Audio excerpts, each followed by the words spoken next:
Yung ating ulam ngayon. So, yan. Garnish lang. Welcome back. Ayan, magluto na po tag pang paniudto. Tara. Ang atong lutoon kay isda o palya. So, diara. Ang atong isda kay tilapia.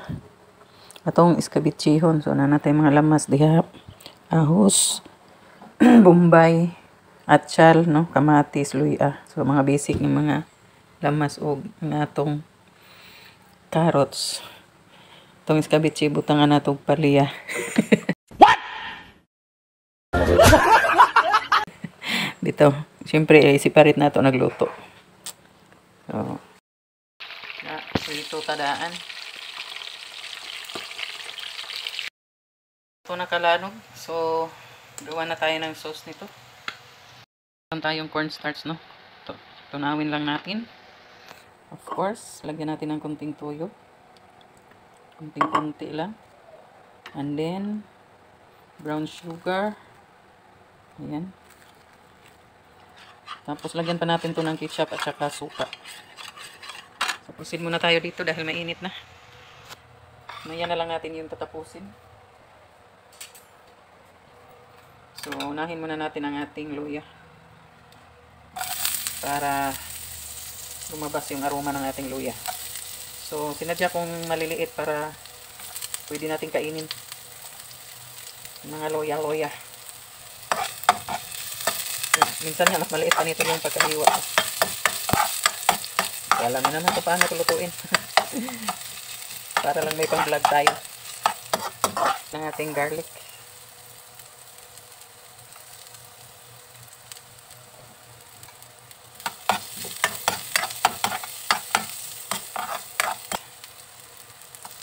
Ayan. Minsan hindi na ako maglalagay nito. Hindi na lang.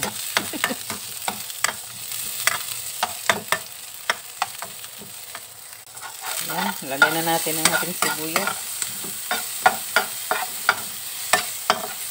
Bango. Ayan. Lagay din natin ang ating bell pepper.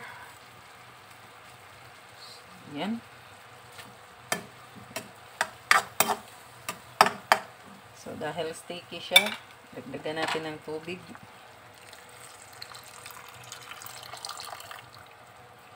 Tansya-tansya lang talaga.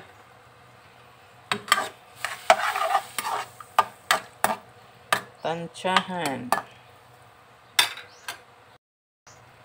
Ang ating carrots.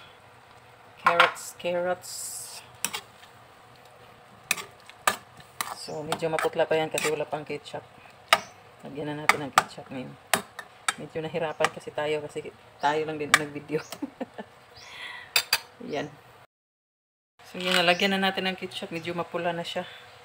Hindi ko napakita kasi nahirapan ako sa ketchup magbukas. Mahirap siya ilagay. Tapos, lagay natin ng kunting suka. Kunti lang. Yun. So, yan. Pakuluin muna natin. Yan. Lagay tayo ng kunting black pepper. Tapos, kunting magic sarap. Yan. So, lagay na tayo ng asin. At suka.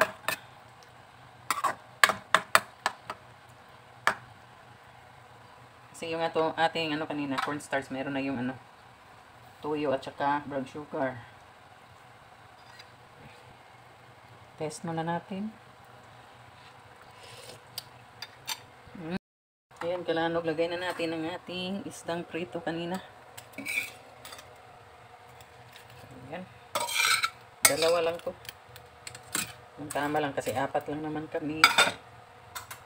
Ayan. 2 sa isang isda. So, paliguan na natin kasi hindi na daw sila nakaligo. What? Himingaw sila dagat. Namiss nila yung dagat. Kalano kaya maligo muna sila. Diba? Okay, syula na, syula. Syarap. So, proceed tayo sa ating, set aside muna natin to. Sit muna tayo sa ating ampal. Ayan, iskabitsing tilapia ang ating ulam ngayon. So, ayan, garnish lang tayo ng kunting spring onion sa ibabaw. Yun, no? Apakayami na, apakayami.